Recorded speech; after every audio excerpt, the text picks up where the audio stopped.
नमस्कार, मैं डॉक्टर विनय श्रीवास्तव इस समय क्यूबेक कनाडा में हूँ। मॉन्ट्रियल से निकलने के बाद आज हम क्यूबेक पहुँचे हैं और क्यूबेक कनाडा का एक बहुत ही पुराना शहर है और ये सबसे ज़्यादा कॉलोनियल प्रभावित क्षेत्र माना जाता है। जैसा कि इतिहास में क्यूबेक के बारे में लिखा हुआ है कि क्यूबेक फ्रांस की निवेशिक राजधानी थी। तो यहाँ पर फ्रांसीसी बस्ती है और फ्रांस के राजा लुई 14वें के समय में ये क्यूबेक में आर्किटेक्चरल डेवलपमेंट हुए और यहाँ पर कॉलोनियल बस्ती बसाई गई और उसके बाद कॉलोनियल प्रभाव खास करके फ्रांस का प्रभाव इस शहर पर पड़ा। यहाँ की इमारतें मध्यकाल से लगा करके औपनिवेशिक काल तक की बनी हुई है और ये लॉरेंस नदी के किनारे बसा हुआ शहर है। आप देख सकते हैं लॉरेंस नदी जो कि मॉन्ट्रियल के किनारे बहती है वो यहाँ पर भी है और इस समय लॉरेंस नदी का जो वेग है वो बहुत उद्दाम वेग है। बारिश अभी अभी हुई है और बारिश का मौसम, आसमान में घने काले बादल छाए हुए हैं और इस वजह से लॉरेंस नदी आज अपने पूरे उद्दाम वेग से यहाँ पर बह रही है। लॉरेंस नदी के किनारे क्यूबेक शहर फ्रांस की उपनिवेशिक राजधानी थी और फ्रांस की उपनिवेशिक राजधानी के साथ साथ यहाँ के आर्थिक, राजनीतिक और सैन्य विकास में इसका बहुत बड़ा योगदान था। जैसा कि आप देख सकते हैं पोर्ट है, ये बंदरगाह भी है और यहाँ के पोर्ट यूरोपीय देशों के साथ में व्यापारिक संबंध बनाने में भी काफ़ी सहायता प्रदान करते थे कनाडा। अभी इस क्यूबेक शहर को हमें एक्सप्लोर करना है, लेकिन उसकी जो भूमिका है वो ये है कि क्यूबेक कनाडा का एक उपनिवेश था और उपनिवेशिक राजधानी थी। ये पूरे मध्यकाल का सबसे प्राचीन नगर माना गया। 16वीं और 17वीं शताब्दी के मध्य में इस नगर का विकास हुआ और इस नगर ने अपनी पूरी जीवनचर्या फ्रांस के उपनिवेश के रूप में शुरू की और उसका विकास भी फ्रांस के संरक्षण में हुआ। तो कहना ना होगा कि फ्रांसीसी स्थापत्य कला, फ्रांसीसी कला, फ्रांस की सामाजिक जीवन और फ्रांस की परंपराओं का यहाँ पर प्रभाव पड़ा।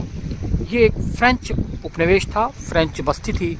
यहाँ की आबादी फ्रेंच भाषा में आज भी बातचीत करती है। 70% से ज़्यादा आबादी यहाँ पर फ्रेंच बोलती है और फ्रेंच यहाँ की ऑफिशियल कानूनी लैंग्वेज भी है। इंग्लिश सेकंड नंबर पे आती है। तो कुल मिलाकर के फ्रांसीसी उपनिवेश का प्रभाव चप्पे चप्पे पर यहाँ दिखलाई पड़ रहा है।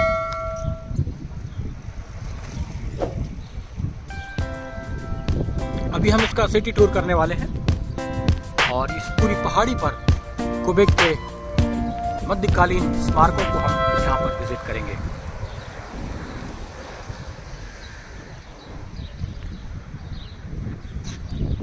मैं डॉक्टर विनय श्रीवास्तव क्यूबेक कनाडा से। यदि ये वीडियो आपको पसंद आ रहे हैं तो आप इसको ज़रूर सब्सक्राइब कीजिए, लाइक कीजिए, शेयर कीजिए।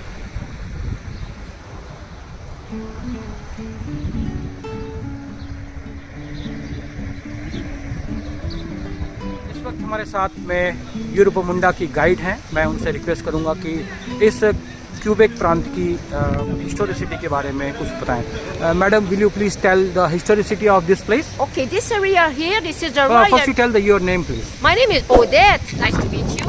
And I'm telling you about the history here.